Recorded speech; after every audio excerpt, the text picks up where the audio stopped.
Bismillah, walhamdulillah, wa sallallahu ala rasulillah. Inshallah, it's going to be a quick review of what we've been talking about a lot over the last few weeks regarding the demonstrating the proof or some proofs for the existence of the Creator. Okay? And we've been doing our little flowchart thing. So inshallah, we'll our tree. So let's go through it today, inshallah. Because some people, they learn visually, right? Some people learn by listening. Some people learn by singing. Some people learn by using their hands. So we are different. So let's make it something visual. So we know, just so we're clear from the beginning, what is the elementary proof for the existence of the Creator? The creations. Okay, now we're going to go and explain all of this, but just so that we know that. So, but when we're talking with an atheist, if you tell him, well, the proof that there's a Creator is the fact that this universe exists, or there are creations, he won't want to call them creations, we'll say the universe exists. He will not just say, oh yeah, you're right, there must be a Creator. So what we need to do is break down his argument and show why it must be incorrect. But so, and remember, when we debate with somebody, we're talking about the existence of God with an atheist. Are you going to say, for example, afillahi shak, that there's no doubt in God's existence, what is revealed in the Quran? Are you going to mention what is revealed in the Quran to him? No, that's not going to be your starting point. What are you going to start from? Something you both can what? Agree upon, because he doesn't agree with the Quran. So what do you and this atheist agree upon? The world is, the universe exists. And by universe, we mean like the phenomena we see around us, the things in the seas, the outer space, okay? So we agree that the universe exists, all right? Everybody got it? So now, how do we account for the universe? Now we know what we say, okay? But there are only two possibilities a person can even claim about the universe. One is invalid, this side is invalid, and one is valid. What is the invalid claim? You say they could say? They say the universe created itself? No, you jumped.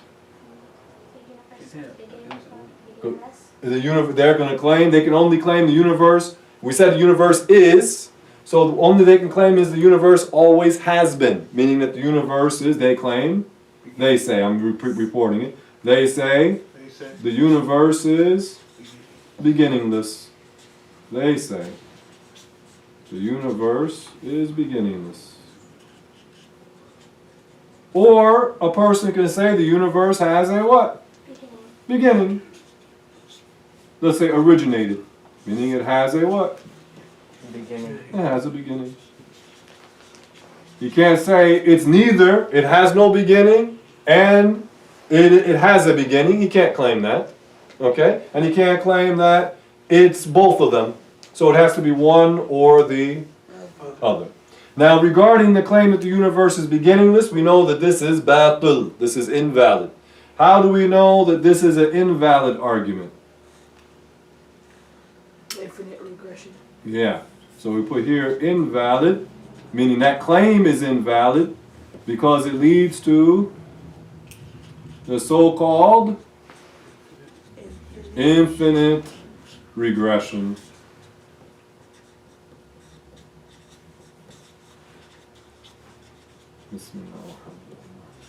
And how do we know that infinite regression is invalid? In brief, if we use this timeline, this is what? The now, the present, correct? Yeah. And according to them, there's a series of events that go back allegedly what? Forever. You follow? They are claiming that the events before now allegedly go back literally forever. So how do we know that that claim is invalid? You would never be able to cross this infinite number of events to reach the what? The present. Also, there's another way to look at it.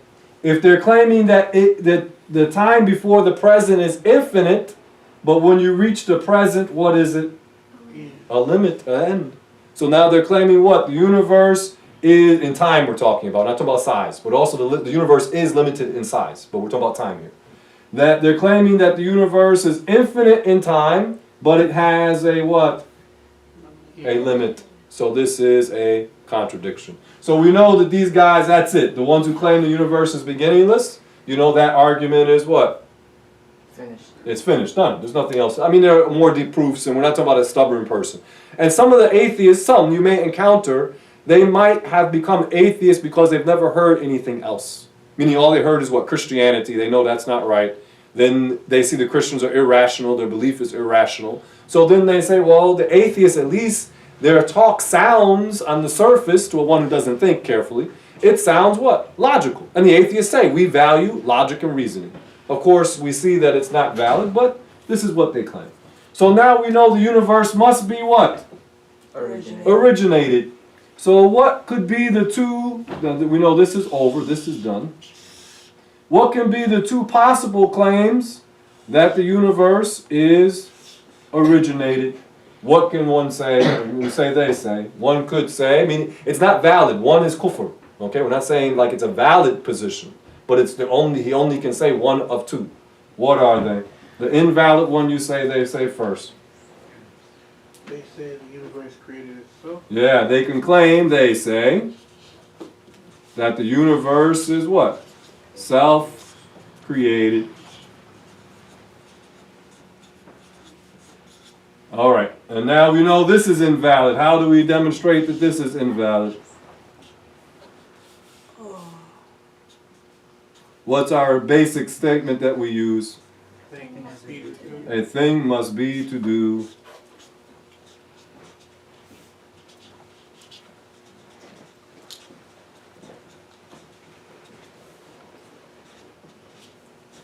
What does that mean? A thing must be to do.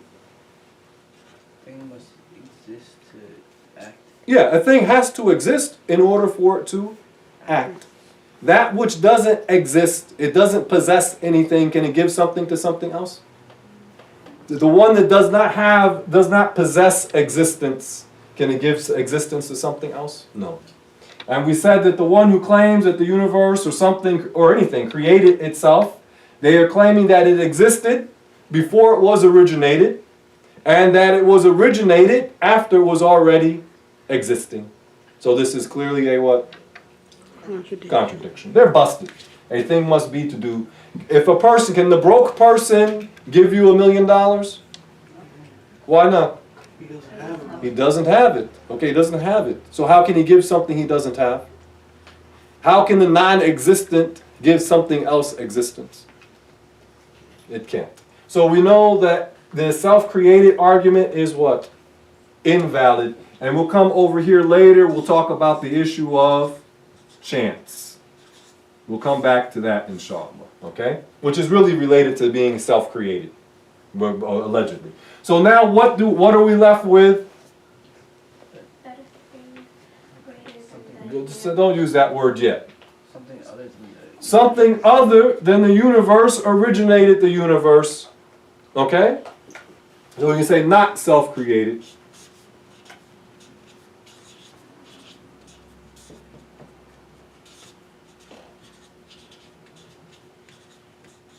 And this leads us to when we say the one who created the universe is not self-created. Afwan. The one who originated the universe is not self-created and is not created, period. Is that clear? Not created by itself, and it's not created by something else. Because if it were created by something else, it would still be part of the universe. You follow? So it's not this one who originated the universe is not self-created / not created at all. Not created, period.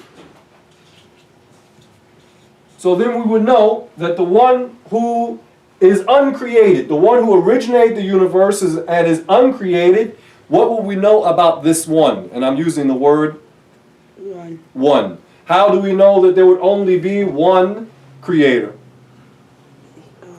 Go ahead, brother. Because if there were to be two, Mm-hmm. then they would have conflicting interests, Or conflicting wills. conflicting wills.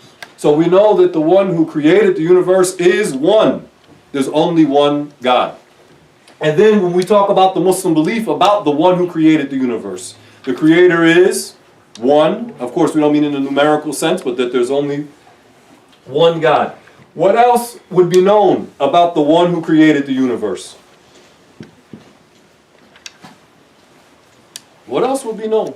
He has to be better than all the others. Huwa Akbar, that the creator is greater. When we say what? Allahu Akbar. And you can say Allahu Akbar min kulli shay. That the creator is what? Is greater than everything else. Which would mean, since God is greater than everything else, the one who created the universe is greater than everything else, then what else would that mean? The creator's not dependent, non-dependent. Hey, you follow me? How do we know that the creator is non-dependent? Because the creator created everything, Mm-hmm. including time, space, direction, and if since he created it, that means he was before it. And not dependent upon it. Yeah. Okay, good. So from here we know God is not dependent, is non-dependent. Also related to that, we said, Brother Ahmed clarified it, also would be what? Eternal. Meaning we're using the word eternal, meaning to be beginningless. The creator would be beginningless because the creator would not be originated. You follow? Also, we would know that the creator is eternal, beginningless, and not subject to time. Therefore, the creator would not be subject to a termination in existence. So it would mean God would be everlasting. The creator would be everlasting. And we said that the creator is one, which would also mean that the creator is unique. The only one who creates. And since nothing else creates, then the creator would be different from everything else. You follow? Easy, mashallah. So this when we say unique, that God is not an image, not a shape, not a form, not a material being, not a spiritual being. All right? And when we explain this part, because we discredited the what? The atheist. On this point, we discredit the atheist on this point. So we say that there is a creator. But now when we say who is the creator, then you can compare our belief with the beliefs of people from other religions and philosophies. Is that clear? And you won't find anybody who says God is one in the sense that we say it. Now, the Baha'i people, I'm not clear what they say. But their religion is something, there's other refutations for them. For the issue of God being greater than everything else, God is being one. You look at most of the religions in number, they believe that there are a multitude of alleged gods. Isn't that the case? Yeah. The Buddhists they have different beliefs, but among them there are polytheists. You have the Hindus, obviously, the mass of these different pagan religions, that they believe that there are numerous so-called gods.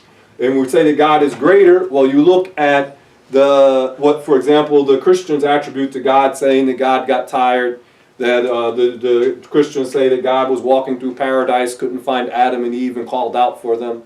So this is clearly a thing that is inferior to the one that we worship. Because also among the attributes of God would be that God is what? Omniscient, knows everything, omnipotent, has power over all the creations. Is that clear? What we learned of the 13 attributes. You got it?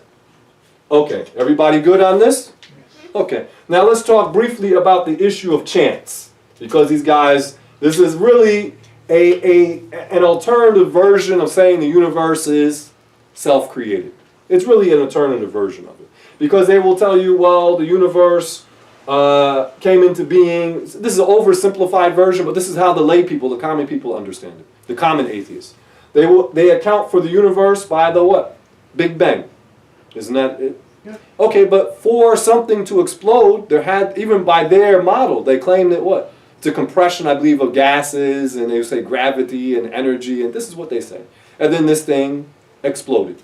So that which exploded had a beginning. It's not eternal. So something, even in their model, I'm not saying the Big Bang Theory is valid, I'm saying, but even in their model, There had to have been something to exist in order for it to explode. All right. Then, but even that runs into a trouble for them. Why? What's the issue with chance and an explosion? Well, first of all, I mean, you got the number amount in the chance. All right, of that good. happening. But not only that, but a thing must be to do, so it was willed to happen. Of even course. If it was to be in that case. You don't get we're talking about within their model. You don't get order from a chaos, from an explosion by itself. When they want to destroy a building, what do? When they want to build a building, do they go stack up some dynamite? No. They get some wood and they get some brick and then they stack it up and then they get some explosives and they blow it up. Is that how they make a building? No. If people have given an example. If a tornado hit the junkyard, the typical car junkyard, are you going to get a functioning 747 jet from it? What about even something smaller, a F-15? Are you going to get an F-15 jet from it? The tornado, you have cars, just cars, and this tornado comes through and it hits the car lot or the junkyard, and then after it passes through, that you have a fully functioning F-15, whatever, F-15. Is that going to happen? And these atheists would never accept for such a thing to happen. But what do they say about the universe? That this, and what do they spend their lives doing? Studying the order in the universe. But then they'll tell you it came from an explosion. But if somebody said, "Oh, I built my house," and they say, "Oh man, you have a nice house. How'd you build it?" "Oh yeah, we put some, we got some TNT we put in the backyard. We detonated, and this is what we got." Will they accept this from you? No. No. So their belief is really absurd.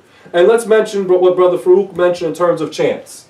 Remember our example of the 10 cards in a bag? You put the 10 cards in a bag, and you take. What's the chance of taking them out? 1 through 10.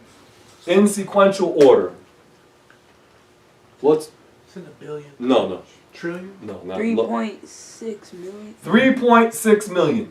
So the chance of taking them out is 3, in consecutive order. Card number 1, card number 2, randomly. We're talking about randomly. Is 1 in 3.6 million. How many cards in there? 10. These people in there, what they talk about DNA, don't they say if one DNA is off, then the whole body is off? And they say, and even within the DNA, they talk about the chains and different things. So how can this just happen by what? By chance. Okay, we add 5 more cards to that bag, or to the bag. 1 through 15. What's the chance of taking them out in sequential order? 1.3 trillion. 1.3 trillion. And if you had a deck of cards, the 52 cards in a deck, right? To take them out in order, ace, and by what do you call it? Suit? The suit. What is it? The diamonds, the hearts, the clubs, and the spades. To take them out in that order, like ace of diamonds first, ace of clubs, diamonds, hearts, and spades. To take, and then all of those 52 in sequential order. If I remember, it's a number 1 followed by. If I remember, it's either 99. What is it? 99 zeros. I think it's 90 something, 90 plus zeros. I was going to say 75 or 90 something. 90 plus zeros. You understand? So you have a number 1, comma, with 90 zeros following it. That's the chance of getting a deck of cards in sequential order. So what does this say about chance? It's an impossibility even by their standards. By a statistical impossibility. Because by their standards, if you have a number, I forgot what it is, it's like 1 out of a certain number of like trillion or quintillion. They say that this is practically impossible. They don't say rationally, because it isn't rationally, but it is statistically impossible. And this is just with what? Cards, do they have life? No. Do they have the capacity to reproduce? Do they have consciousness? Do they have feelings like love and the ability to produce art? No. So they're going to say that you and I, which are physically just made from what? Matter, that this thing, our bodies and our minds, arrange themselves all by themselves by Chance. chance. This is no honest and sincere and reasonable person can really believe that all of this that you are and this universe is and is just by chance.